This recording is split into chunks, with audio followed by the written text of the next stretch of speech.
Welcome to the Dirty Sports Podcast. I am your host, Andy Ruther, coming to you live from Cincinnati, Ohio, with my co-host via Venice Beach, California, Joey No Chill Praino. Hello, Andy. How are you, buddy? Good. How are you? I'm a little sad today. What's the matter? It's 4-year anniversary of Harambe. I'm sorry to hear that. Brutally murdered. Now I am honoring him. I know it's a tough day for you as a person that never once saw Harambe at the zoo and hasn't been to the Cincinnati Zoo since you were like 11. Actually went over Christmas. Thank you very much. And maybe, just maybe, I'll put this on the entire show. How about that? You know, Andy, this wrongful death of Harambe, it does lead in nicely to something that I wanted to bring up. I wasn't planning on starting the show with it, but Harambe was just one of the many tragedies in the last few years. You know, I've converted you to be a LeBron stan. I've converted you on a lot of sports takes over the years. I want to revisit one that you argued me hard on, and I hate to say I told you so, but where are you on the America fucking sucks train these days? I'm not an America sucks train. I've never been bashful about saying that we don't have a lot of problems, but I also think a lot of countries have a lot of problems. Yeah, I know, but we were, you and I went back and forth a long time. You're like, where would you rather be? And at this point, I'm like, man, the list keeps getting longer with, the government duffing pandemic response, with the government telling us where we can and can't go out, what we have to wear if we do go out, which of our jobs are allowed to be open and which aren't, people getting murdered in the streets, riots happening. I'm not sure, like, I feel like America is now like Russell Wilsoning for me. Like, number one, absolutely not. Top five, I could argue no. Well, again, I'm still content here. Again, we have a lot of problems, but I'm not leaving anytime soon. I mean, you go to different countries, they have other issues, and I don't really want to fully get into this because this sounds like a Andy and Joe maybe off-air conversation or maybe another podcast. Are you worried? Are you worried about talking about it on air because American companies like to censor, deplatform, and shadow ban people for speaking like we're communist China? Oh, you mean like YouTube? Yeah, or whatever, or any of them. Yeah, no, I have problems with that too, obviously. Or Twitter or Facebook came out now and is defending like Donald Trump, who's criticizing Twitter, and Twitter's criticizing Donald Trump. It's like, it's a mess. No, America is off the rails. America is the Polar Express. It used to be a train. Now it's just going through some snow. There's no tracks involved. But I could argue, Joe, that it's always been that way. Like, if you look back at history, if you look back at different times, you could argue the same thing in the 60s or the 70s or throughout history. We had prohibition in the early 20th century. It's like there are so many instances of hypocrisy, of ridiculousness. I'm not going to defend that.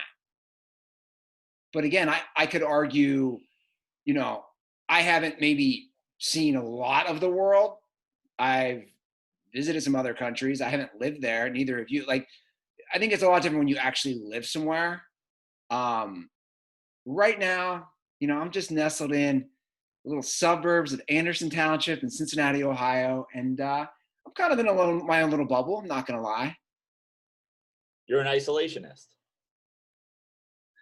Well, it's funny you say that because I do think we have a lot of problems at home. And I've said this before on record. The irony of Make America Great Again is I do think the actual focusing on improving America, I think, is a great idea. But that wasn't actually the purpose of Make America Great. You know what I'm saying? Like to me, Make America Great Again. Obviously, the slogan includes the word again, which is to say that we're not making progress, that we want to return to a place of greatness. Yeah. So I think we do need to focus on our own infrastructure. I wouldn't call myself an isolationist, but obviously we're seeing it right now firsthand, and it's nothing new with serious problems with the police and serious problems with government, and you see it all the time. But personally, I'm not going to lose sleep over it. And as you know, I've been on apartments.com. I created a Google Doc for me and you to look at. I have not put in Mexico or Sweden or Australia yet. Do they have apartments.com for those places? I don't know, but I gotta say, I hate to say like I'm turning you, or I hate to insinuate that I'm turning you, but the first time the idea of moving the dirty sports to Mexico came up, you were like, the cartels will behead us. We need to keep all the murderers and rapists out with a wall. And I was like, no, I don't ever said that. And now you're like, I don't know.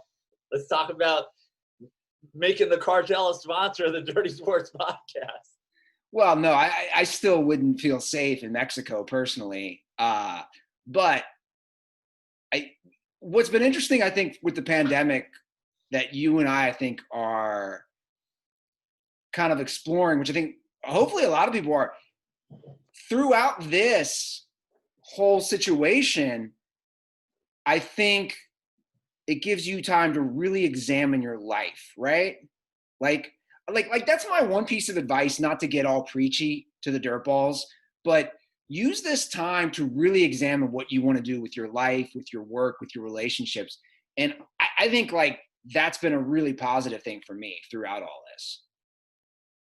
And that includes, where's Dirty Sports? Where do you and I want to live? I mean, I've had some really healthy conversations on the phone about it, of what is the future? What's the future of stand-up for somebody like you whose career was really blossoming with stand-up? What's the future of the entertainment industry in Los Angeles? Like, these are legitimate, pragmatic discussions that for some reason I feel like nobody's really having. Well, I think a lot of people are really hopeful that shit's just going to snap back to where it was before. And, I feel like everybody's on a sliding scale of conspiracy. This is bullshit. This isn't, right? Everybody's like somewhere on the line. It's like, everybody, no one's buying in 100% except for, like the crazy hard leftists who are like, stay home or you will die. Like, this is not a joke. And so I think everybody has, like, there's not really any sort of coalition of people who are like, this is what's going to happen. I feel like everybody's just like in wait and see mode. And I'm one of those people, because it really, I've kind of gotten to the point with the pandemic, the same place that I've gotten with the country itself beforehand, which is like, look, there's literally nothing you can do. So you just got to wait and see and live your best life within whatever existence they kind of create for you, and that's why I brought up the point of, is this the best place to be? Because it seems like they're working harder and harder to create an existence that works for them and not for us. Like you look at the list of billionaires who have somehow like made money on the pandemic, and it's kind of remarkable. Well, that's also capitalism, though. Like I'm not.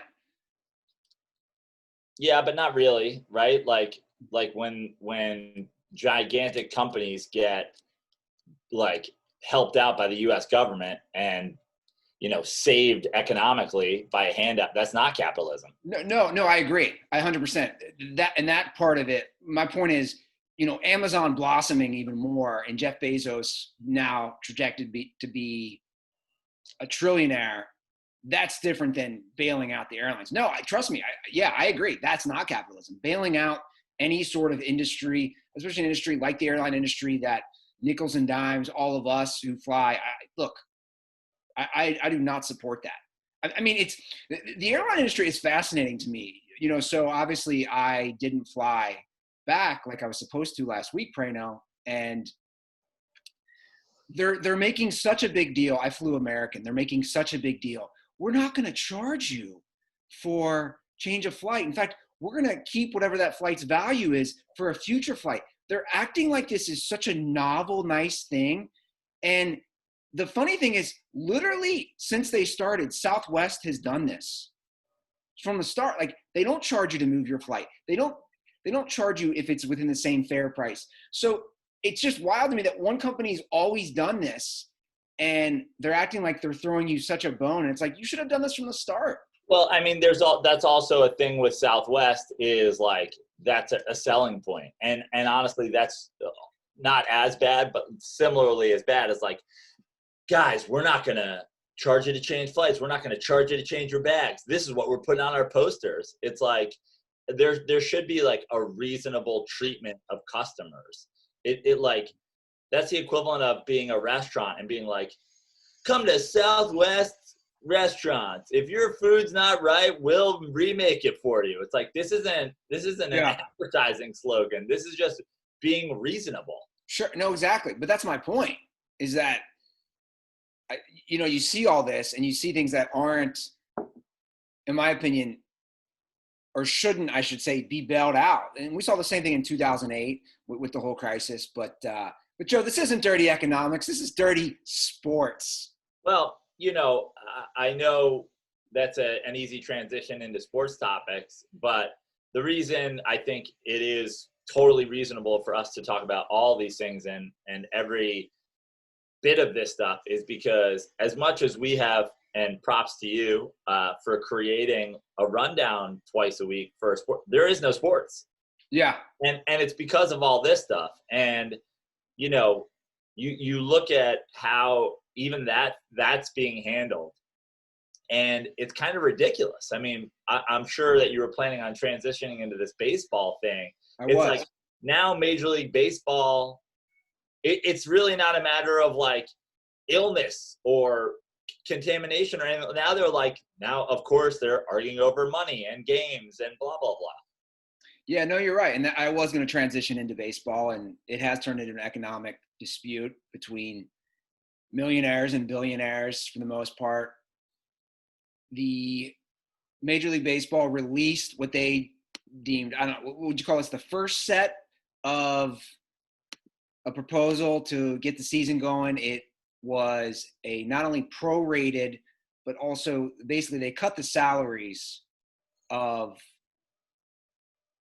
people who earn the most. So the Mike Trouts of the world would be losing the most in this, where the guy who makes, $506,000 a year wouldn't lose as much. So baseball, which is like somewhat reasonable if you think about it, until you factor in that minor league baseball players who are professional baseball players that hold up the Major League Baseball system make nothing and now have had all of that removed entirely.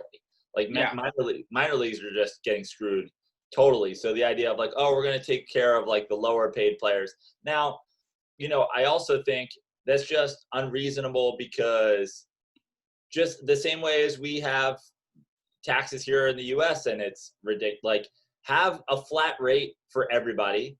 And honestly, if you look around baseball, like let those big time players take care of their own. I think that's a great opportunity for them. And I think more of them will do it than you think. Like, I think more of the Mike Trouts of the world will be like, bro, I know you're not making as much money. Let's figure this out.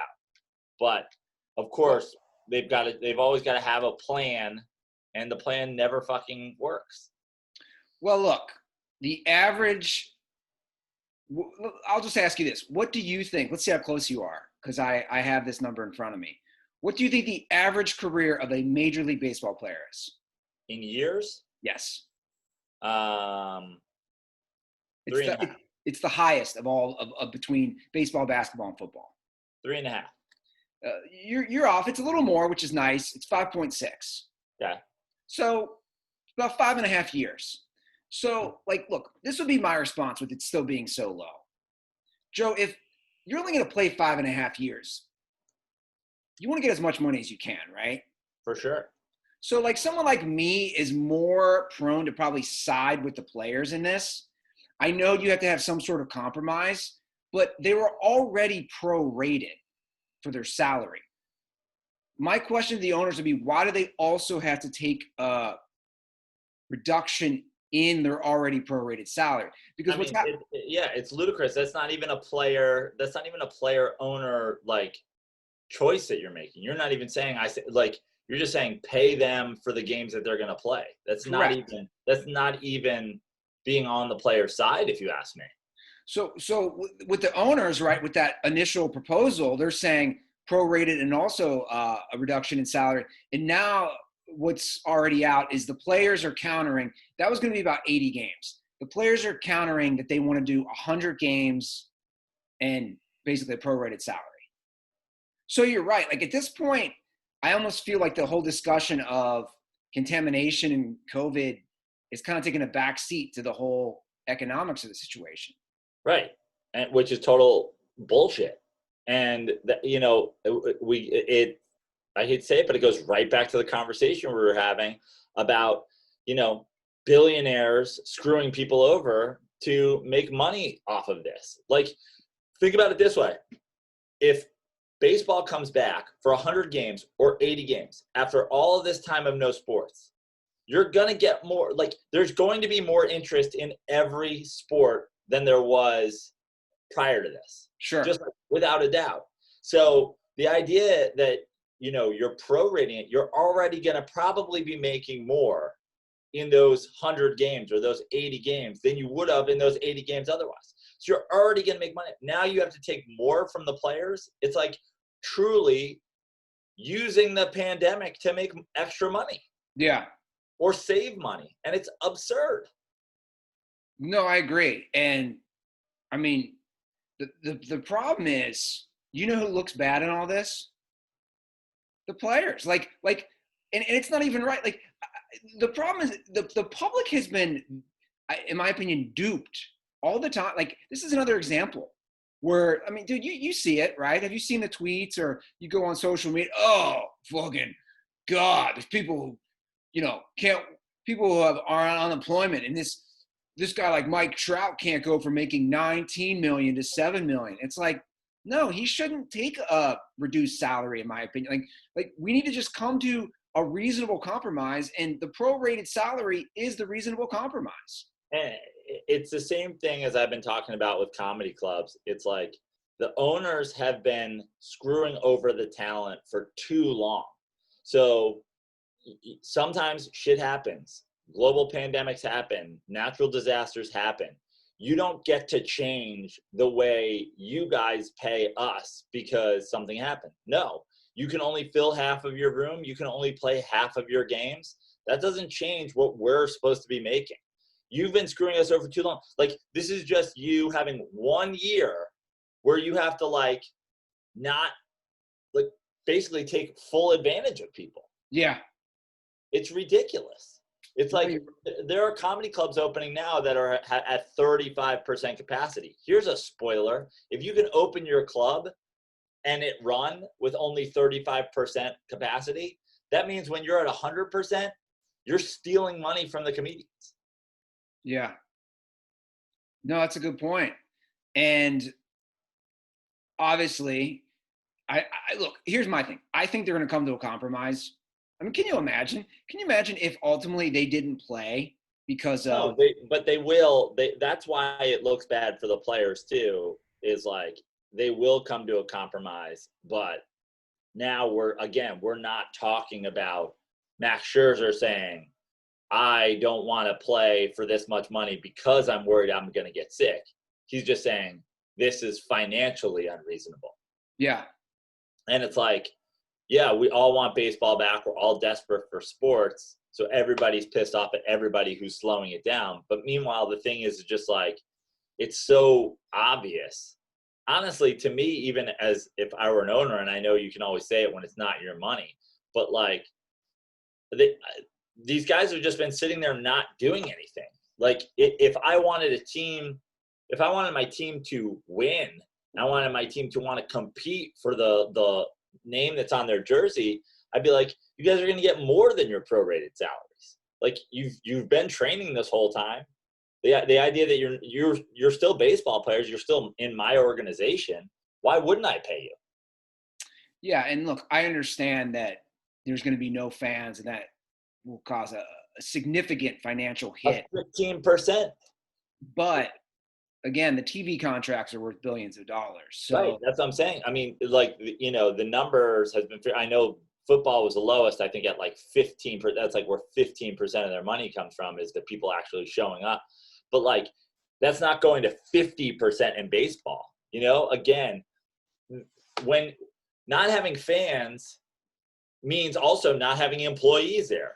true. Also, like, there's a lot of things. That means not having people cleaning the bathrooms, serving the beer. Like, yeah, you're gonna lose some money in the ticket sales, and in the sales of all that stuff. But you don't need a ticket department. You don't need whatever. Now, that sucks for those people, and I'm not sure how they handle all that. Like, I know, guys like Mark Cuban, great example of a good owner, has like gone out of his way to pay people. It's just like a reasonable thing to do when you're a billionaire. I was just going to say, and that's kind of what it boils down to. I had this discussion last night. Me and a couple buddies got wings, and it was a whole debate about baseball. And it's really tough for me when these people are billionaires, when they have so much money. And the truth is, a lot of them are old. Like, dude, you don't take it with you to your grave. Like, at the end of the day, you're a 60, 70, 80-year-old white dude with money. Why do you care?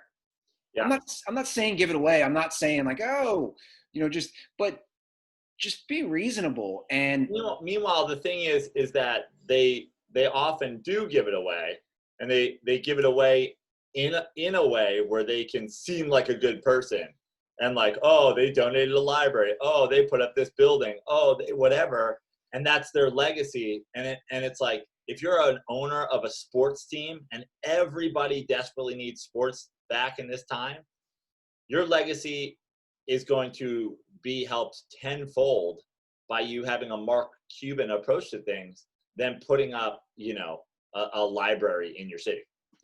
So baseball, you alluded to it earlier. This would be so good for the sport, especially if it was the first one to come back, right? Because it would get all these new fans, right, Praino? And it would bring in a lot of people. The ratings would be through the roof.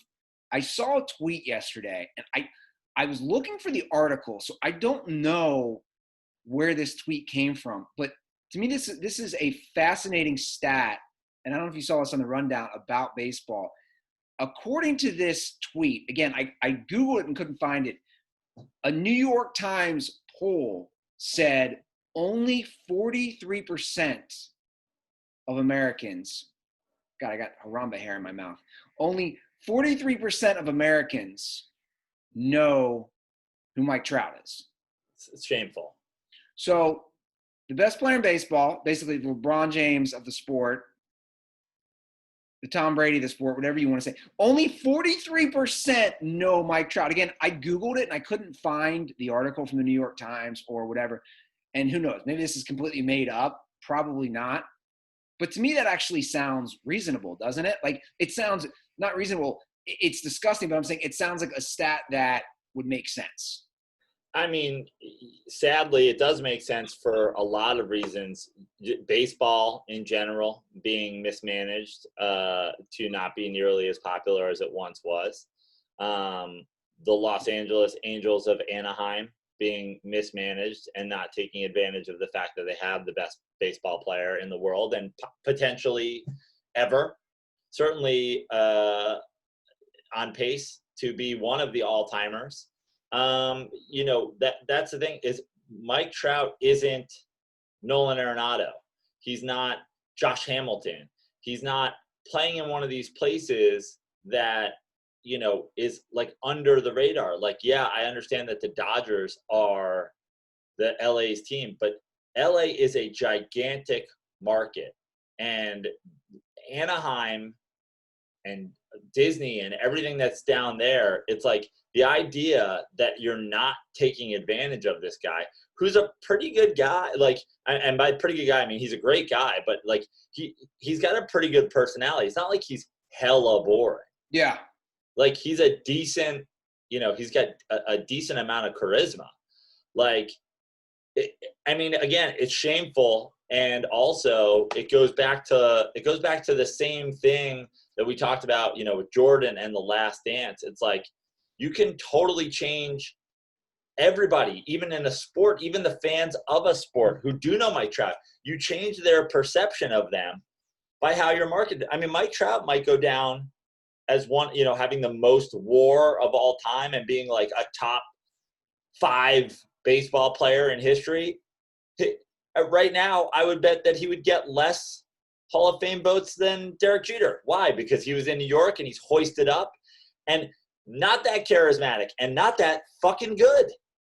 So you bring up a good point as far as the marketing and who they're pushing. Let's look at baseball right now. The irony is you could do Be Like Mike commercials with Mike Trout, right? You could go back to that if you ever want to do a remake of the Jordan commercials with Trout. But who would you say baseball has been pushing the last few years? Bryce Harper, Aaron Judge? Yeah, I would say Harper, Judge. I would say, like, I don't think it'll be happening much longer, but I think a couple of the Astros in Bregman and Altuve were getting pushed really hard. Chris Bryant, But my point is, like, let's just start with Judge and Harper because they're also outfielders. How much better is, like, Trout's numbers take a hot dump on, like, my point is, I just don't get why baseball would not market a guy who, like you said, is on a historic all-time pace. Because he's a low-key kind of guy, and honestly, Aaron Judge is a low-key kind of guy too, but he's in New York, so he gets that. Bryce Harper is the opposite. Bryce Harper was, deemed the great one while he was still in high school, and then he's got the hair and he's got the attitude and whatever, and people jump on that, and meanwhile, it's like Judge had some injuries last year and obviously is just a couple of years into a great career. But the comparison of Mike Trout to Bryce Harper is laughable. Yeah. No, it really is. And it's not close. And again, just completely mishandled. Like, I just don't get it. And to me, the marketing or lack of Mike Trout, that's a microcosm of baseball's failure to reach new fans, to reach new audiences as a whole. And baseball does a terrible job of marketing its game as is. Like, for everybody, for the people that they do choose to market, they do a terrible job. When's the last time you saw a commercial that, like, prominently featured a memorable baseball commercial? Basketball has them. Football has them. Like, what's the standout baseball commercial? I mean, I go back to, like, fucking Greg Maddux and Tom Glavine with, like, Chicks Dig the Long Ball.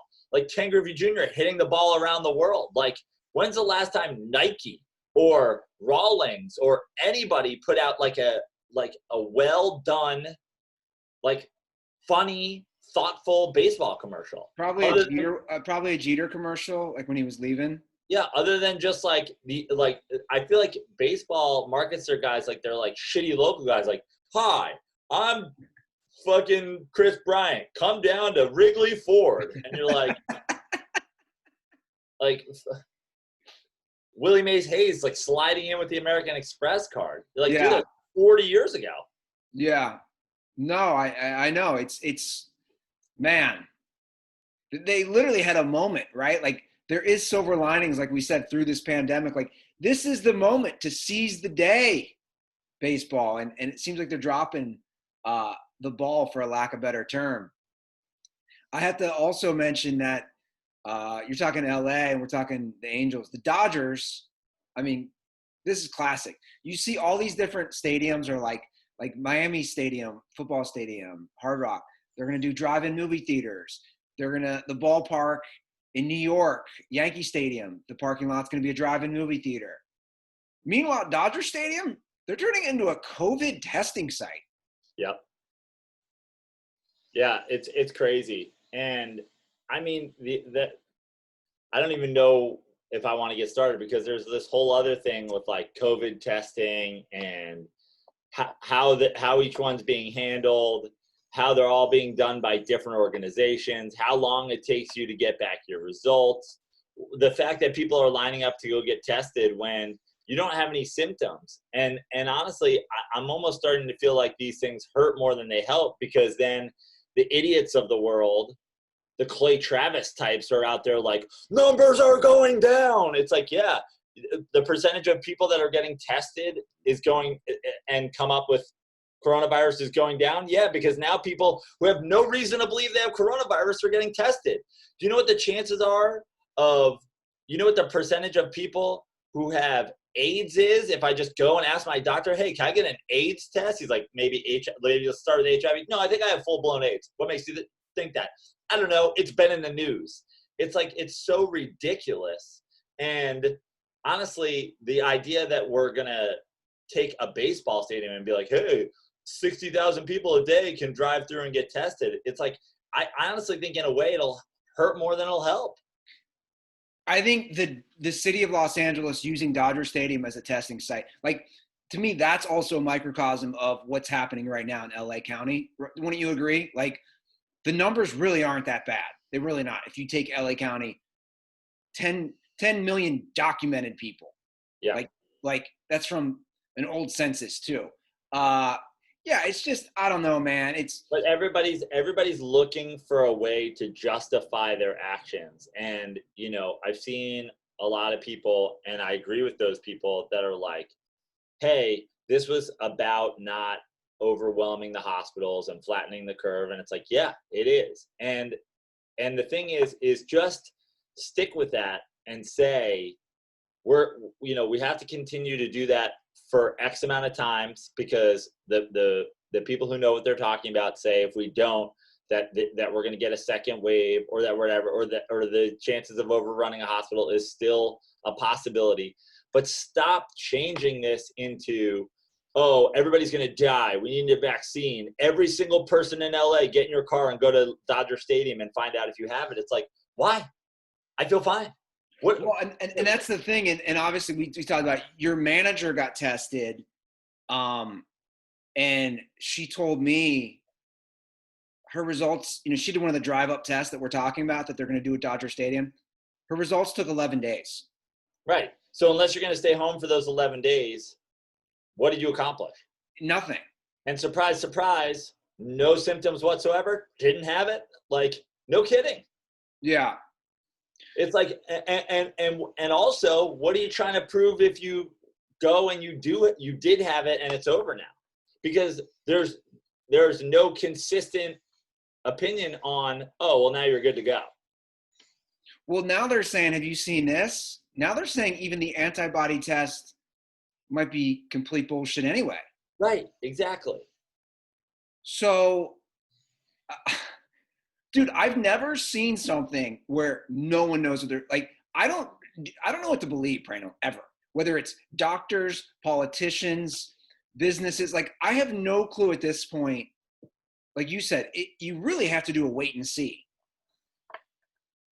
I just like, I know you had on the rundown, like, would we go to Vegas or whatever? Like, I go back to the same thing that I've been saying the whole time. I am not, I'm less than 1% concerned of getting the virus myself. And if I did, what happens?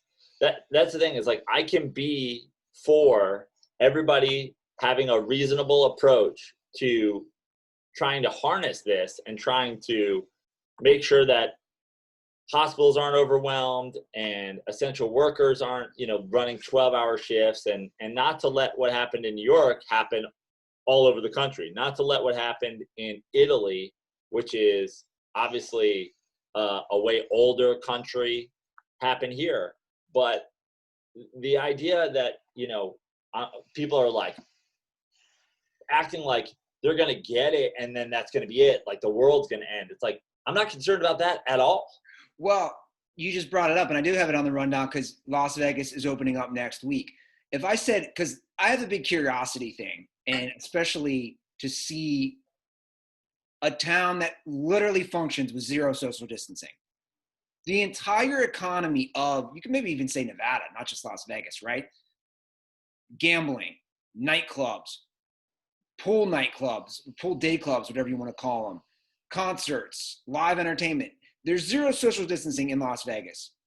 I'm curious to see what it's like in a couple months. Like, would you go? Like, I want to hop in my car and say, what's Vegas like in August?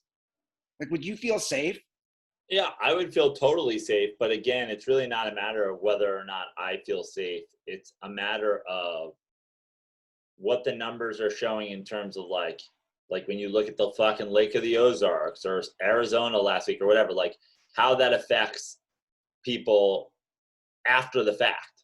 I'm not saying that everybody that's going to be in a casino is going to get coronavirus, but if one dealer comes down for it, how fast does that spread? And again, I'm one person who lives by myself, who's in relatively good health, who's, relatively young. I don't even go to the supermarket as much as you do. I don't have grandparents left. My mom's in New York. My young nieces and nephews are in New York. Like, I'm not going anywhere that's really going to put somebody in danger if I go to Vegas and I get it from a dealer. Like, sure. But the problem is not everybody is a 40-year-old dude living basically in solitary confinement in a 285 square foot studio apartment. There are a lot of people who go out and do shit all day, and it's whether or not those people who are like, hey, I'm a server at Applebee's and we just reopened the Applebee's in Scottsdale, Arizona, so I'm back to work. I'm going to go to Vegas this weekend and then pollute the entirety of people who come in for a 2 for $20. Yeah. No, I gotcha. It's just, and I feel the same way. I'm in your boat. Like, I consider myself a pretty good isolationist, especially since all this has happened, about not going anywhere. But I will say, man, that new Raiders stadium looks pretty awesome. Looks dope, man. Don't forget, I was trying to push on fuck Chargers season tickets. We should have Raiders season tickets. So yeah, I'm definitely on the, we should go to a Raiders game this year. Yeah. I just keep, I don't know. I keep getting the feeling that we're going to have fans at football games. I just keep feeling like NFL is not going to mess around and they're going to do that. Yeah, it'll be interesting because it'll be interesting to see how if they limit it, if they let's say you limit your fans. What do you do? Like, oh, you're a season ticket holder. You get weeks. You get half the weeks, and some other season ticket holder gets half the weeks. It's like, yeah. And then also, it'll be interesting to see how any sort of reduced or lack of fan experience. I think obviously a home field advantage is most prevalent in football, and then probably playoff basketball, and then the baseballs of the world probably the least helpful. So a lot of factors. Yeah. Well, Joe, how does the thought of a nice cold Miller Lite while watching a football game sound to you? Honestly, I know we were talking about the popularity before, but that is the very first thing people were asking, like, what would you do, if everything's better? I just want to go to a baseball game in the sun and drink a Miller Lite. Like, yeah. Truly, that's my number one thing. I asked my brother, he's like, I want to go out to, a restaurant. Somebody said, I just want to go to a baseball game and drink a Miller Lite and get a suntan. It's really the simple things, right? Like you said, a very simple thing. You're basking in the sun, you're drinking the original light beer, and you're watching America's pastime. I honestly can fully picture it in my head. Like, I can close my eyes and be 10 rows back at Dodger Stadium, first base side, that chiseled frame of Pete Alonso manning the first base for the chiseled frame manning first base for the visiting Mets. Me looking at my adult grown son drinking a Miller Lite, the 2-time defending Cy Young champion Jacob deGrom towing the rubber, and I'm sitting there with the greatest American Pilsner that's ever been brewed. That's right, guys. Miller Lite, like Joe's saying, the original light beer. While you're home, enjoy a classic. Available for delivery today. Celebrate responsibly. Miller Brewing Company, Milwaukee, Wisconsin. 96 calories and 3.2 carbs per 12 ounces. I did get an email from the Chargers yesterday. In case I'll put out the bat signal to you and Tug. This is pretty funny and a little misleading. You know, I don't want to be here knocking the Chargers, but I'm going to knock them for a second. A little misleading. I'm going to pull it out. Say? Because the subject of the email says, Andy, free Chargers swag. So I'm thinking, cool, I get free swag because I'm a season ticket holder. Right. Not so fast. Hey, it says you're one of the first. Like it actually said free Chargers swab. You can come down to the new Chargers Stadium and get a free COVID swab. We'll touch the back of your brain with a Q-tip. It says, congrats on being one of the first people in LA to lock your seats for the new Chargers tickets at SoFi Stadium. Since you've already committed, we want to give you one last opportunity to add seats with your friends. If you refer any of your friends to sign up for season tickets, you get access to free Chargers swag. It's like, guys, Chargers. Let's just keep it real here for a minute. Yeah, Chargers. Let me tell you how this works. I would rather buy Andy Ruther a free Chargers T-shirt to keep him from pitching me on your pyramid scheme. Well, it's also like I am one of the few, probably 30,000 who have season tickets. How about you were talking about it earlier. Yeah. Just say, hey, you got these tickets back in December. How about a free Tyrod Taylor jersey, guy? Can I just get a Chargers hat or something? Give me a Chargers hoodie. Come on, guys. It's unbelievable. They want you or Tug or whoever to drop season tickets. Kind of misleading, I'm just going to say. Absolutely. So, NFL news. Ooh. Jadeveon Clowney was offered a contract from the Browns. He turned it down. Good for him. I mean, are we still at this state with the Browns? Because the Browns, again, on paper, have a lot of good players. But I mean, I don't know what Jadeveon Clowney's thought process is, but let's take the Browns organization out of it. Cleveland, dog. Jadeveon Clowney's lived in Houston, Texas, Seattle, Washington, South Carolina. Now he's got to go to Cleveland? Cleveland? I don't know though, man. Like I mean, it just doesn't mean he's just living there. He's playing. He's working. It's not like he's there full time. Yeah, but there's a lot of factors, and who knows who's talking. Like you can take a reduced salary, play for a team in a state with a different tax scheme. But I'm assuming, and I think the fact that it's the Browns is probably gives you a little bit of an idea that this is a possibility. You, like I've talked about before, it's like taking less of a contract to get more of them is better. Like if he goes to Cleveland and Cleveland isn't good and Jadeveon Clowney doesn't play that well there, how quickly could his career be over? You think? Well, I mean, he's not getting – there's clearly not a ton of people that are, like, excited to sign Jadeveon Clowney. I know he wants X amount of dollars, but I'm just saying now if he goes to a team that suits him a little bit better, that might win, he helps them win, suddenly people see his value. Maybe he takes a little less now and gets a little more with a second deal or with his whatever. I find his situation pretty interesting, Praino, because he's received offers from a lot of teams, including the Seahawks, who he obviously played for last year. And it's like, I just don't know what the market is. Obviously, he's a disruptor. Like, he didn't put up the numbers and he didn't play all the games last year for the Seahawks. You know what I'm saying? He's not putting up the huge sack numbers, but obviously he's a huge cog that'll really disrupt, the O-line of another team. But where do we put Jadeveon Clowney at this point in his career? Like, he was a number 1 overall pick. I Is mean, he a bust?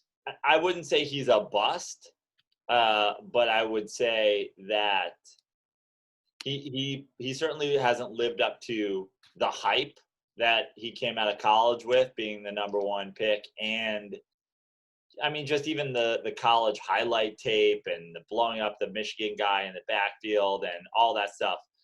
But at the same time, when people are keen, like, I agree with you, sometimes it's about being a disruptor, but that's my point is I don't know what Jadeveon Clowney's thinking, but if he's going like, yeah, I have one more contract, one more real contract, one more, like, this is where I'm going to be for a while, and the next one after that is going to be, a year here, a year there. Maybe he wants to sign with a team that's going to win. Yeah. Well, stay with the Seahawks, man. They won 11 games last year. Like, I'm just saying, it's not like it's a crappy team. But again, if you don't think that they're paying you what you're worth, and you don't think that they're the best team in the division, like, do you go somewhere?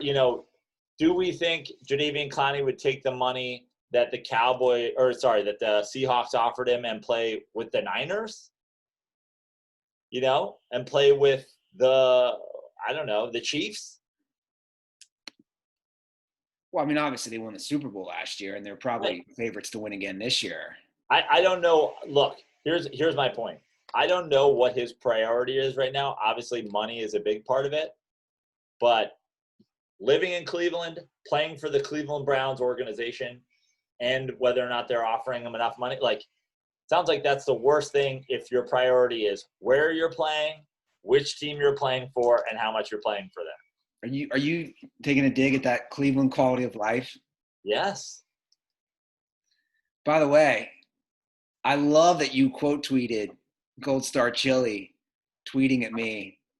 A rare Joe Praino Dirty Sports tweet yesterday. Yeah, well, I mean, I see it happening. First of all, what's the DM exchanges that are happening with Gold Star? Is there a negotiation in the works? Well, it's funny you ask. Gold Star, the latest exchange is Gold Star has asked me for my address. They want to send me some stuff. And you're giving them your address in Cincinnati. Correct. Yeah. And I have also told Gold Star I'd love to maybe film a video. And now, where does this leave you on the Gold Star Skyline debate?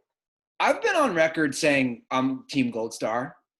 Oh, really? Yeah, I have. Because remember, Gold Star Skyline's probably the more popular one, but Gold Star is the meatier chili. So I've been on record on Dirty Sports saying I prefer Gold Star because it's Skyline's very runny. And the Gold Star is that thicker chili, which I like. But I mean, people take wild stances in Cincinnati. This is like a Cincinnati handles Gold Star versus Skyline chili as sports fans handle LeBron versus Michael Jordan. Gold Star people are like, I got Gold Star, but like Skyline's pretty good. And Skyline people are like, I've got Skyline, then I've got Magic, I've got Bird, I've got Bill Russell, I've got Tim Duncan, I've got Dirk Nowitzki, I've got Steve Nash, I've got Kobe, and then I've got Gold Star. I mean, my dad the other day said he gave me a disgusted look, and he got worked up about because he's Team Skyline, right? And then so is my brother Greg, who I will never forget. In college, said this quote to me: If I had unlimited amount of money and it wasn't an issue, the first thing I'd do with it was buy every Gold Star in Cincinnati and blow it up. Wow. What did Gold Star do to him? I don't know. I mean, he is like a ride or die Team Skyline. But here's the irony. So I feel like your dad and your brother, like, what happened in Greg's childhood with him and Walt out on a Saturday for a daddy Sunday at a Gold Star. Something went down, man. Follow the trail here. Yeah, and I'm not sure which team has which brand, because I know both the Reds and the Bengals have a chili sponsorship and chili at their games, right? So I think Skyline might be Reds. I could be wrong, and I think Gold Star might be Bengals. I mean, this is like you're drawing a line, dude. Cincinnati people take some real hard stances on this. Well, the reason I quote tweeted it is because I see it happening. I see it in your face every time I talk to you. I hear it in your voice. Like, you're enjoying the quality of life there. And now you're getting like local brands talking about sponsoring you and, supporting you. Like, suddenly, you're a Sam's Club guy. No. By the way, I'm not doing that. I just go with my old man because he has a membership there. But Sam's Club, and he gets defensive when I say this, but I'll just say it to everybody who doesn't know. Sam's Club is like a poor man's Costco. And do you know are you familiar? By the way, like Costco is the definition. Costco was invented because a poor man's needed a place. No, are you familiar with the political divide on Sam's Club and Costco for real, Praino? No. So like all the left-leaning people love Costco because they pay their workers more. They have better benefits. Costco has done a mandatory, you have to wear a mask to shop there. Right. Did you see that one video of the one guy? Sam's Club plays their employees last. More freedom of no masks. They're murdering black people in the aisles. I shouldn't laugh, but like the think of it this way: the Sam's Club that I go to is in kind of like a white trash area in Cincinnati, and now I hate to cut it, but what is a BJ's? Isn't that the same kind of thing? What's BJ's? I don't know. I thought that was like also, maybe I'm completely wrong. I stay out of all big box stores. You don't like the wholesalers. I hate them. I hate anything where masses of people get together and shop. IKEAs. I really like, I've come to accept Home Depot a little bit more because at least the ceilings are so goddamn tall and it's not normally over. I won't go to Home Depot on the weekend. I refuse. But I try not to go to a Costco or an IKEA ever. Yeah. Well, yeah, I mean, there is a divide. I was in Sam's Club last week, and there was like a woman wearing a shirt, a giant pink shirt that said "Women for Trump," and I was like, "I'm back in Ohio. Well, it's funny that you bring it up, but like, we've talked on this show. Neither of us are Republicans or Democrats. I would say you're more of a Republican than anybody on the show, but oh, really? No, I'm just kidding. But I mean, neither of us have any party allegiance. I think we've both been outspoken about being non-party guys. I think, we've both been pretty outspoken about that's what's wrong with politics.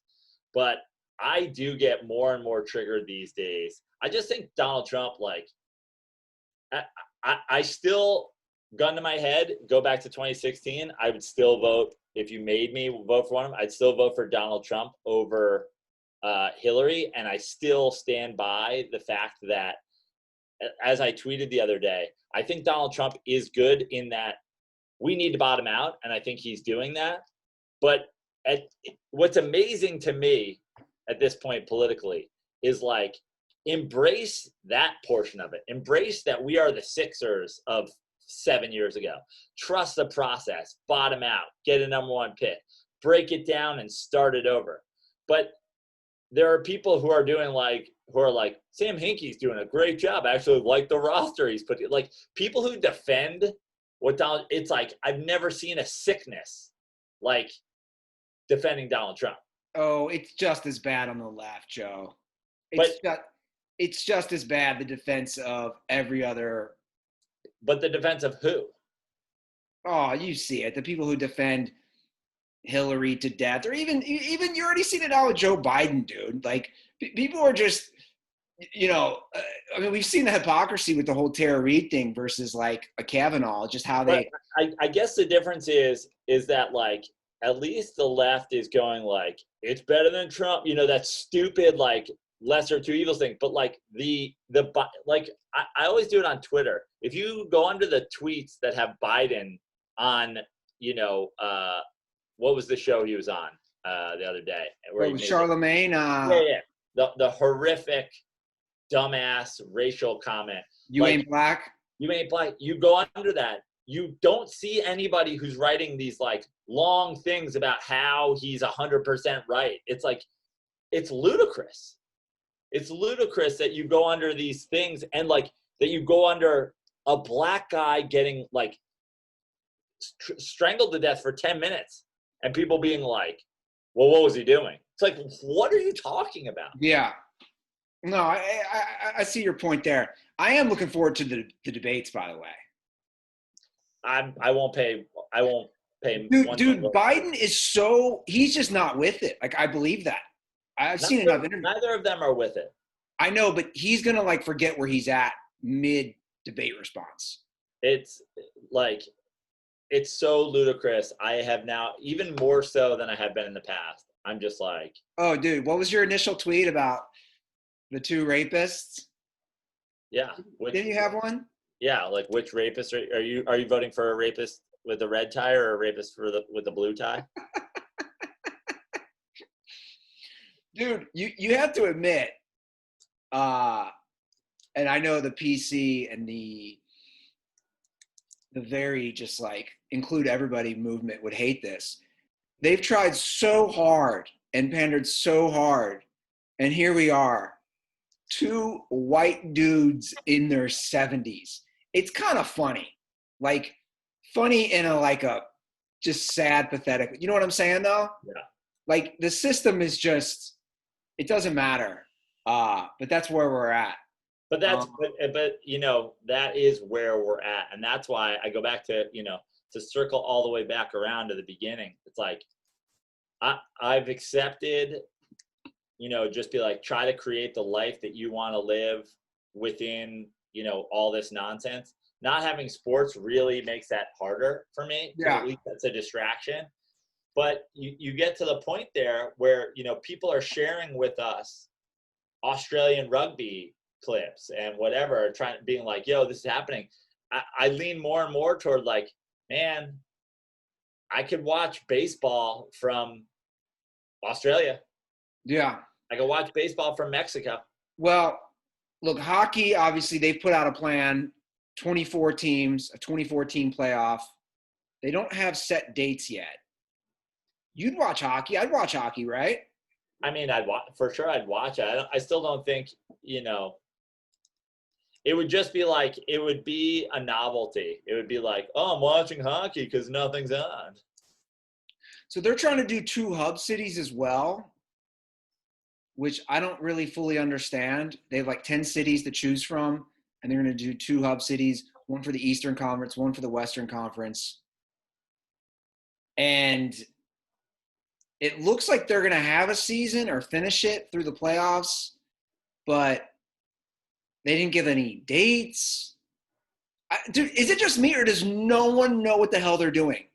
But also, I've said this before on our show, I think a lot of these leagues are just like leak their plans as like a way to stay relevant and a way for people to start talking about it. It's like, how long have we been hearing that baseball is going to play in these satellite cities? How long have we been hearing that the NBA is just going to run a postseason? It's like, I understand that it's, you know, that everything that's going on with COVID is very up in the air, but you would think that basketball or baseball or any of them would say, here's the deal, here's what's happening, it's happening August 1, that's it. Unless something changes, it's happening August 1. You know what I mean? Like, everybody's trying to go like, oh, it's going to be June 1, it's going to be July 1, it's going to be what? It's like, they just keep pushing back what the plan is and what the date is. And no one ever does anything. Yeah. And then you have these players, you have Dame Lillard on record going like, oh, I wouldn't do this, I wouldn't do that. It's like, then the articles become players' reaction to hypothetical seasons that are by no means scheduled. Sure. Yeah. I think you're right. I think it's almost like a cat string theory, right? They're dropping a little nugget for us. They're holding it in front of us like, hey, we're going to do it. And I also think that these sports leagues are so mismanaged that they're polling the fans to see their reaction. It's like, we just want fucking sports back. Yeah. Who cares what we think? Say that every Major League Baseball team is going to play the season, and it's all going to take place in Birmingham, Alabama, and all the teams have to wear size 40 shoes and red noses, and it's going to be a clown baseball league. We're like, cool, we're in. Just fucking start already. Yeah. Well, did you see what Phil Mickelson said about wanting to do the match every year? Yeah. So the ratings are in, and this is crazy. It got 5.8 million viewers, which made it the most watched golf telecast in cable history. That's crazy. It's crazy, but put that a little bit in perspective. That's just cable. True. The majority of the majors air on a network. Or you've got oftentimes opening rounds of majors will play on ESPN or the Golf Channel, but it's like, no, you're right. But at the same time, it's like, cool. I mean, I saw Mickelson saying, oh, we should have Steph Curry, we should have Romo, we should have Pat Jordan. Mahomes, Michael Jordan. Whatever. It's like, cool, why not? But I liked his, and then he even tossed in a Larry David or a Bill Murray. Like, I'd like to watch that. Which, by the way, what you should watch then is that Tahoe Celebrity Golf Tournament I go to every year, where Romo plays and Steph Curry plays and Timberlake plays, and like, that's what it is. I mean, there are celebrity golf tournaments. You know what I mean? Sure. But I think just having 2-on-2 like that. Well, I'd say screw this then. I'd say get Tiger out of there, get Phil out of there. I'd watch Larry David and Michael Jordan go against Patrick Mahomes and Bill Murray. Yeah, the problem with that is then why not watch them play horseshoes? And good point. Because the golf isn't that quality. I'd watch that too. Yeah. I'm gonna write my own sitcom, living with my 76-year-old dad. I mean, that's a whole other thing. Like, I'd watch you and Walt play, your two brothers in golf. Did you hear him? Did I ever tell the Dirtballs how we lost electricity for almost 2 full days? So we had a generator, which was powering a couple lights in the house and then mainly the refrigerator. Right? The generator runs out of gasoline at like midnight Sunday. My dad's already asleep. I'm not gonna wake him up. I take a flashlight out there. I fill it up with gas. I figure out how to get it started. He ends up yelling at me because it's his house and he needs to do those things. Wow. Big control issues with Walt. Big control issues with the Ruther family. Oh, that's what I was going to say. That's where I get it from. Yeah. 100%. Yeah. Like his token phrase is my house, my rules. But he did let me plant the garden. Like he let me plant every single plant but one. So he'll let you do womanly work. He'll let me do yard work. Yeah, that's true. He'll let me do yard work. He'll let you clean the kitchen. He'll let me clean. He'll let me dust. But I don't know. He just won't let you mow the lawn or do the generator or do any. So he wants to teach me. He has 2 cars. He has an old Honda Accord, and then he's got his newer Acura RDX, which he never wants me to drive because he puts miles on. I'm like, Dad, the car, literally, you put 5,000 miles on it in a year. He wants to teach me how to drive a stick, and I'm like, I'm 38. We were past this. And Cincinnati's nothing but hills. I mean, this is Look, its own episode of Living with Walt. I gotta say, the only doing womanly things around the house, it kind of, I think the first step for your dad, if you want to take on manly responsibilities, you have to be able to drive a stick shift. I mean, I gotta say, it's a little disappointing, Andy. You don't Well, have to Joe, drive a stick? I blame him. He's my father. He never showed me. Where did you learn how to drive a stick? I learned how to drive it in my friend's car. We just drove around a loop and, in high school. Okay, well, actually Cutter did. Cutter had a stick. He's the only one I know who had a stick. And now all the cars are started by a push start button. So Right. I feel like I've missed that window, and he should just let me drive his SUV and stop being such a control freak and thinking I'm going to just. But which of his cars are stick? He has like a 2004 Honda Accord, Got it. which is basically what he drives. Yeah. Like, So he has two cars. One of them stick, and one of them he doesn't want you to drive. So you're sort of at Walt's. Like you really don't have movement ability. well, no, I've driven his Acura, his newer car. I've driven it a bunch, but then he always whines and complains. So he wants to teach you to drive stick so he can put you in the Accord. Exactly.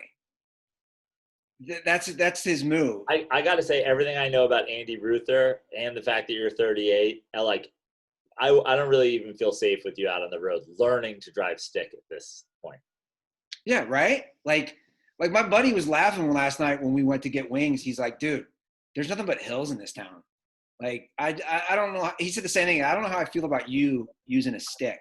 And then Walt was like, isn't a dirt ball work for Enterprise? I'm like, Dad, I'm not spending money to rent a car while I'm home. He's ridiculous. He's the most ridiculous guy ever. And the reason, the thing is, once you can drive stick, like a hill doesn't matter, but learning there is going to be difficult. I mean, a pain, right? Yeah. I mean, also just for you at 38 and everything I know about you, like learning new things. What's that supposed to mean? I'm just saying, yeah, I certainly wouldn't want to take on the burden of teaching you to drive stick. Well, again, it's an antiquated form. Like, why are we even doing this at this point? Yeah, I mean, there are benefits. Like I do love driving stick. When I have the option, especially like the one thing I got into a friend's car the other day, a friend of mine who he had somebody else's sports car, and it was automatic, and I was like, this is disgraceful that this Porsche is automatic. I'm like, what? Like, why even buy? Like, just fucking, just buy a goddamn Ford Taurus. Like, yeah, the idea that you have this car and it's not stick is gross. So especially when you want to drive a performance vehicle the way you want to drive it, and downshift instead of braking and all that stuff. But you sound like my dad. That's what he always says. Yeah, but look, the thing is also, if I go to get a rental car, in a city, and I'm gonna be in a Hyundai Elantra, regardless. Like, unless it's cheaper, yeah, just give me the automatic. Yeah. But I do really enjoy driving stick, but it depends on the vehicle. How speaking of cars, how's my little Corolla hatchback treating you? It's great. See, that's a car that I'd actually love to be stick. A little like you can do the paddles. You can do manual on that car. Yeah, paddle. It's not the same. I know. But it is. Whenever I actually have it, because it kind of has the feel of like one of those cars that would have been stick back in the day, like a little. Like, I feel like your car could be really easily converted into like a Fast and the Furious type machine. Oh yeah, like a Volkswagen Golf or something. Yeah. Like, that's kind of how my car. Yeah. Is. It's doing great. It's hanging in there. Good. I'm gonna take it to get you a car wash. Look at you. Yeah, I haven't done it yet, but it's like. I bet it's gross, and I bet the inside's gross. I mean, it's. I think you probably were getting close to needing a car wash anyway, but I figured since I've got it, I might even take it to my guys over there at the church and see if they're open. Appreciate that. Get you that hand wash. There was a concerned dirtball about the car battery dying. I was like, nope, Praino's taking care of her. Yeah, I got it. Perfect. Well, Praino, we talked about it. I think I might go to Tahoe in a couple weeks, but then I'll hit up our boy CT and I'll put your clean car in your spot, and then. Ooh, you might go to Tahoe. Are you perusing bungalows for me and you in the Dirty Sports compound? I've got a lot of things on the to-do list, but first and foremost is obviously I want to get out there and hit some golf balls around and go see my buddy Ian at his pub McDuff's, because I could use a drink in a bar. How long do you think you'll be there? Oh, I don't know, a couple days. I might shoot up to San Francisco, pick up my boy Tony, and then go to Tahoe. Which reminds me, Tony really wants me. You know Calabrese. Of course. He really wants me to pitch this thing again that I've been sharing with people. So our friend, you'll like this. There's a group of us from high school that all kind of stay in touch, and a bunch of them did a Zoom call the other day, and I wasn't on it. But one of our friends, Jim from high school, somehow he like talked himself into one of these corners. You know when you say you'll do something and then your friends take you up on it? Yeah. Basically, he said if we put together a GoFundMe for him and we got enough loot in it, he would get laser hair removal on his ass and then get his asshole bleached. What? Yeah, this is a 40-year-old hairy, like us, hairy. Like his chest hair actually might rival both of ours. A fully bearded man who said if we get a GoFundMe going that he will get full laser hair, so like forever hair removal. So can they even laser hair an ass? Yeah, so so his hair will be bare. This hairy man will have a bare ass forever, and then he'll get his asshole bleached. Why would he bleach the asshole if he had the hair removed? I guess the bleaching of your asshole itself is like a totally different thing. I didn't know this. Yeah. So you know how many times he'd have to go, Praino? Because if you have a hair removal, because I've dated a few girls who've had the laser hair removal on their pubes. Yeah. Even on just that area, they have to go a bunch of times to have it removed. Like, dude, if he's a hairy dude and he's got a hairy ass, he'd have to go and have that laser. Did he have to go like 15 times? 15, you think? Like, dude, yeah, like 10 to 15 times. And that's the thing is like he was, and like, it's painful. And that was the thing. He was saying it's more expensive than you would think because like each round of laser hair removal is like $200 or something like that. Yeah, you have to go like at least 10 times. And then, I mean, I found some Groupons, whatever. He's in like Colorado, and then apparently asshole bleaching is like not easy either. So if you guys go to GoFundMe, I'm gonna tweet this at Dirty Sports. But if you guys go to GoFundMe, the page, like the name of the campaign is called Why Not, WHYKNOT, like balloon knot. Why not? And it says our friend Jim needs the hair on his asshole lasered off and his asshole bleached. If we hit our goal, he will go through with this ridiculous procedure. And I mean, I know that a lot of dirtballs, and I appreciate it, like I've said, have sent me. Next time you guys think about sending me some money on Venmo for beers, take $1 out of that and go put it to the Why Not campaign. I'm going to tweet it at Dirty Sports Today. From me to Dirty Sports Today. I gotta see this bearish man get his. I mean, you gotta love it. People are raising money for charities, and we're like, dude, we want to see this guy's bare ass. But I'm on the fence as to like whether or not like he just wants this done. You know what I mean? Or if he just like talked himself into a corner. But either way, I think it's hilarious. What if there was what's his relationship status? He's married. What if deep down his wife was like, yo, dude, I'll eat your ass if you get that shit waxed, if you get laser hair removal. Like, if you get your butthole bleached, I will tongue that bunghole. Yeah. What if there's that? All I can think of anytime I hear the bleached asshole is the Kanye line about getting bleach on his T-shirt. Yeah, but like now I want to research this. I didn't know, like if you had no hair, I didn't think you had to get a bleached asshole. Like This isn't bleaching your hair. This is bleaching the actual butthole. So it's not pink? Yeah, so it's like a white bleaching. I don't want that. I want a pink butthole. Yeah. I mean, I guess there's people that have brown buttholes, you know? God, I have so many questions. The chocolate starfish. He wants a vanilla starfish. It's so weird, dude. So weird. I know, and I kind of want to I've already donated $5. I think that we just got the ball rolling. I think it's at $22 of 2,000. Andy, can I count you in for $5? You can count me in for $5. Yes. Unbelievable. Well, guys, that's the show. We're going to end on a laser hair removal of the ass hair and bleach butthole. You can follow us at The Dirty Sports on Twitter and Instagram. Subscribe to us, rate, review. I haven't pushed that forever because I haven't been home to send out koozies. But if you have left a review, I will send you koozies if I ever leave the chili mecca of Cincinnati. Yes. Joe, where can they follow you on TikTok?